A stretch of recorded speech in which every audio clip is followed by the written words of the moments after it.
چور آ گیا غوث پاک کے گھر میں. لوگوں نے اپنے اپنے رنگ میں اس واقعہ کو لکھا ہے، لیکن ملا علی قاری نے اپنے انداز میں تحریر کیا. چور آ گیا غوث پاک کے گھر میں، چوری کر دے. اس نے کہا مال بڑا پیر صاحب کے پاس، لاؤ لشکر بڑا، کپڑے بڑے اعلیٰ. یہ اعلیٰ قسم کے کپڑے اور اچھی اچھی گاڑیاں لوگوں کو بڑا دھوکے میں ڈال دیتی ہیں کئی دفعہ. کہا جناب بڑے پیسے. اور غوث اعظم کا طریقہ یہ ہوتا تھا کہ آپ کوئی تحفے آتے تھے نا تو وہ اس طرف رکھتے تھے سیدھی سائڈ پہ، اور پھر ان کو گن گن کے نا تو اس طرف رکھتے جاتے تھے. پہلے ان کا ڈھیر اکٹھا ہوتا تھا، پھر الگ الگ ڈھیری لگتی تھی. جب لوگ چلے جاتے تھے تو شام کو خادم کو کہتے تھے یہ ڈھیری فلاں غریب کے گھر دے یا، یہ فلاں کے گھر دے یا، یہ فلاں کے گھر دے یا. اور جب آپ دورے پہ نکلتے تھے نا، سفر پہ نکلتے تھے، مریدوں کے گھروں میں جاتے تھے، تو جو سب سے مرید غریب ہوتا تھا اس کے گھر میں جا کے بیٹھتے تھے. وہ جتنے امیر مرید تحفے لے کے آتے تھے وہ اس غریب کے گھر میں جمع ہوتے. جب آپ اٹھ کے جاتے تو سارے اس غریب کو دے جاتے، سارے اس کو دے جاتے. یہ طریقہ اختیار فرمایا تھا حضور غوث اعظم، غریب پروری کا. اس چور نے دیکھا کہ مال بڑا آتا ہے سارا دن. اسے کیا پتا تھا کہ اجالے میں آتا ہے، اندھیرے میں چلا بھی جاتا ہے، اسے کیا خبر تھی. اس نے کہا مال بڑا آتا ہے، خیال کرتا ہوں. آیا چوری کرنے. غوث اعظم اوپر والی چھت پہ نفل پڑھ رہے تھے. اب وہ نیچے نہ چوری کر رہا ہے، ڈھونڈ رہا ہے، اسے کچھ ہوتا تو ملتا نا. تو دل ہی دل میں پریشان ہے. کہتا ہے کہ عجیب ماجرا ہے بڑا، میں نے ان کا دبدبہ تن تنا سنا تھا، بڑے بڑے مرید دیکھے تھے، بڑا کچھ دیکھا تھا، اور یہاں تو حال ہی کوئی نہیں. حضور غوث اعظم رضی اللہ تعالیٰ عنہ کے گھر میں تو چیز ہی کوئی نہیں. اس نے کیا کیا، پریشان ہو گیا. نکلنے لگا تو غوث اعظم نے ہاتھ اٹھائے، کہا یا اللہ چور ہی صحیح پر آیا تو عبد القادر کے گھر ہے نا. اگر کوئی شعیب آئے مجسر، شبانی سے کلیمی 2 قدم ہے. کہا یا اللہ چور ہی صحیح آیا تو عبد القادر کے گھر ہے نا. تو یا اللہ میرے گھر چور بھی آ جائے تو مہربانی کر کے اسے خالی نہ لوٹانا. چور ہی صحیح پر آیا تو غوث پاک کے دروازے پہ ہے. حضرت شیخ عبد القادر جیلانی وہیں کھڑے ہیں، دعا کر رہے ہیں. حضرت خضر علیہ السلام آ گئے، کہنے لگے مصر کا کتب انتقال کر گیا ہے، بندہ چاہیے. آپ نے فرمایا چور آیا ہے نا، اسے توبہ کراتے ہیں اور تیرے ساتھ روانہ کر دیتے ہیں. اس کو پکڑا. وہ کہتا ہے میرے بھی دل میں پتہ نہیں کس نے کیا اثر ڈالا، غوث اعظم نے مجھے کہا ٹھیک ہو جا. یہ تو ساری دنیا کہتی ہے، یہ تو ساری دنیا کہتی ہے. انہوں نے کہا ٹھیک ہو جا تو میں ہو گیا. میری آنکھوں سے آنسو بھی آ گئے، دل نرم بھی ہو گیا، روح تڑپنے بھی لگی، دعا ہونے بھی لگی. میں نے کہا حضرت جی توبہ کرا دے. توبہ بھی ہو گئی، خضر علیہ السلام کے حوالے بھی آ گیا. بس تیری ایک نظر کا کمال ہے، میری زندگی کا سوال ہے. حضور غوث اعظم رضی اللہ تعالیٰ عنہ کا آستانہ وہ فیض درجے کا آستانہ تھا. 40 سال تبلیغ فرمائی ہے. کتنے سال؟ 40 سال تبلیغ کی. اور ان 40 سالوں میں تبلیغ کے ساتھ ساتھ عشاء کے وقت وضو کیا ہے، فجر تک اللہ کی عبادت کی ہے. اور ہاں 15 سال فرماتے ہیں میری یہ روٹین تھی کہ ہر روز رات میں قرآن پاک ختم کرتا تھا. فرماتے ہیں میرے رب نے پوچھا عبد القادر کچھ مانگ لے. الہام ہوا 40 سال کچھ مانگ لے. میں نے کہا مولا کچھ دینا ہے تو میرے ماننے والوں کو مرتے وقت توبہ کی توفیق عطا کر دینا.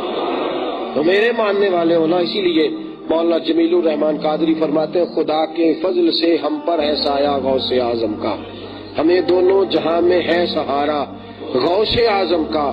جمیل قادری 100 جان سے ہو قربان مرشد پر، کہ جنہوں نے اپنے دست سے بنایا بندہ غوث اعظم کا. فرماتے ہیں کہ میرے ساتھ میرے رب نے یہ وعدہ کیا کہ آپ کے ماننے والوں کو توبہ کی توفیق دے دوں گا. وہ بے ایمان نہیں مریں گے، وہ توبہ کر کے مریں گے. انہیں توفیق توبہ اسباب پیدا کر دیں. حضرت غوث اعظم رضی اللہ تعالیٰ عنہ نے اس کو مشن سمجھ کے اپنا، اور اس مشن کے لیے صرف کرامت نہیں دکھائی، سب سے زیادہ اس نے اخلاق کو استعمال کیا. لوگوں کو دین کی طرف لانے کے لیے سب سے زیادہ اس نے اخلاق، نرمی، غریب پروری، لوگوں کے ساتھ پیار. آپ کے زمانے میں ایک گویا تھا، گانے گاتا تھا. فطرت پتہ انسان کی کیا ہے، شر جلدی پھیلتا ہے اور نفس شر کو جلدی قبول کرتا ہے.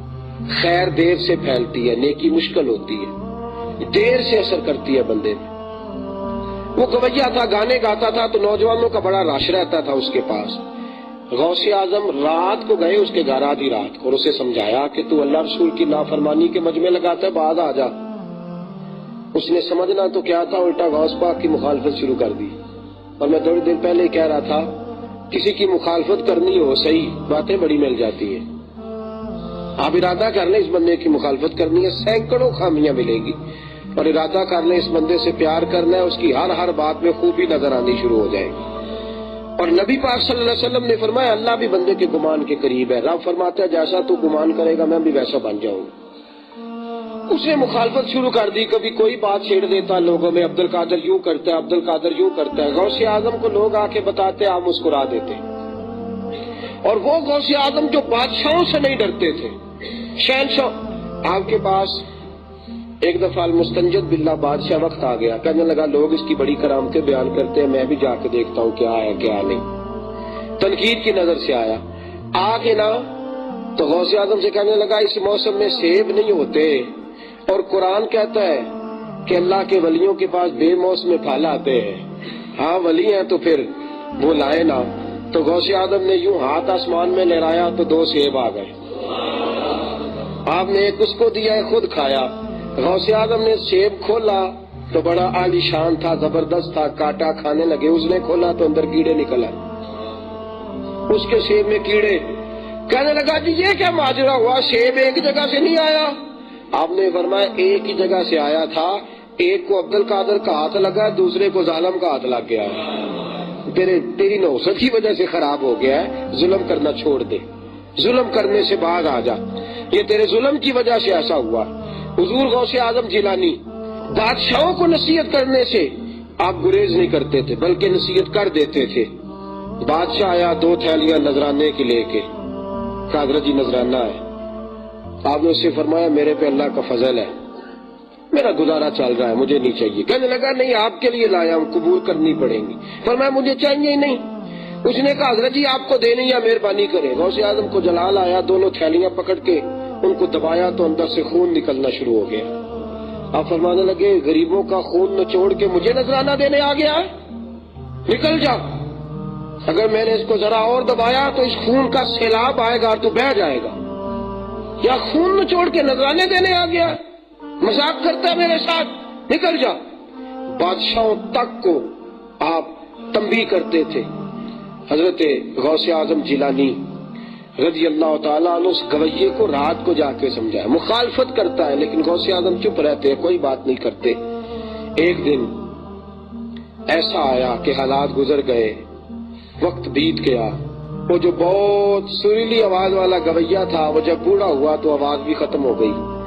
وہ جو ارد گرد مجمع تھا وہ ذات کے تھوڑا عاشق تھے، وہ تو فن کے عاشق تھے۔ فن گیا تو بندے بھی گئے، کوئی قریب نہیں پھٹکتا۔ وہ آدمی جس کے نام کا بغداد میں ڈنکا بجتا تھا آج اس کو پوچھنے والا کوئی نہیں، یہاں تک کہ بال بچوں نے بھی اس کی اہمیت ختم کر دی۔ اس سے بات کرتے ہیں تو جھڑک کے بات کرتے ہیں۔ اتنا پریشان ہوا کہ جنگل میں قبرستان میں جا کے ڈیرے لگا کے بیٹھ گئے۔ اس قدر غربت کا عالم طاری ہوا، اس قدر کہ اس شخص کو روٹی بھی میسر نہیں۔ غوث اعظم کو پتہ چلا تو اپنے غلام کو 100 دینار دیے۔ فرمانے لگے جا اسے دے آ اور اسے یہ نہ بتانا کس نے دیے ہیں، دے آ، نیکی کار اور دریا میں ڈال، اسے دے آ، پر بتانا نہ کدھر سے آئے۔ اس نے ساری زندگی میری مخالفت کی ہے لیکن بھوک نے اسے ستایا ہے، اب اگر پیسے لے گا تو مر جائے گا، میرا نہ بتانا۔ خادم کہتا میں گیا، مکھیاں بھنک رہی ہیں، بری حالت ہے۔ وہ شخص جس کا ڈنکا تلک الیام نداولھا بین الناس، جب ہم اقتدار میں ہوتے ہیں نا تو ہم کسی کو انسان بھی نہیں سمجھتے، جب ہم عہدے میں ہوتے ہیں، شہرت میں ہوتے ہیں، جوانی میں ہوتے ہیں تو یوں لگتا جیسے نشے میں ہیں، پھر ہم انسانوں کو کیڑے مکوڑے سمجھ کے رونتے ہیں، لیکن ان بطش ربک لشدید، وہ جب پکڑ کے کھینچتا ہے تو پھر انسان کو سمجھ نہیں آتی کہ اس کے ساتھ بنا کیا ہے۔ ساتھیوں وہ بڑا شورا تھا، بڑا ڈنکا بجتا تھا۔ آج عجیب منظر ہے کہ بدنامی اور غربت کی اور بھوک کی گہرائیوں کے اندر گر گیا، کوئی پوچھتا نہیں۔ غوث اعظم نے 100 دینار بھیجا، فرمایا بتانا نہ۔ وہ شخص کہتا ہے دینے گیا، جب اس کو 100 دینار تھمایا نا تو کہنے لگا کس نے بھیجا ہے؟ میرا تو لوگ نام پوچھنا بھی چھوڑ گئے، مجھے تو دنیا پہچاننے سے انکار، کس نے بھیجا ہے؟ تو آپ کا خادم کہنے لگا مجھے بتانے کا حکم نہیں، صرف پہنچانے کا حکم ہے، مجھے حکم ہے کہ پہنچا آنا، بتانا نہ۔ گویا تھا نا، دشمن بھی تھا لیکن جہاں دیدہ بھی تھا، سارے شہر کو جانتا بھی تھا۔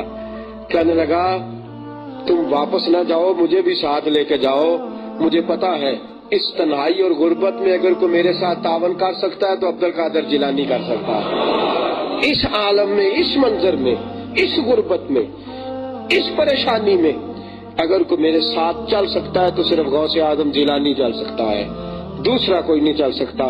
غوث اعظم تقریر کر رہے تھے تو آ گیا، آگے مجمع میں کھڑا ہو کے کہنے لگا حضرت جی صرف مجھے روٹی کی ضرورت نہیں، مجھے توبہ کی بھی ضرورت ہے۔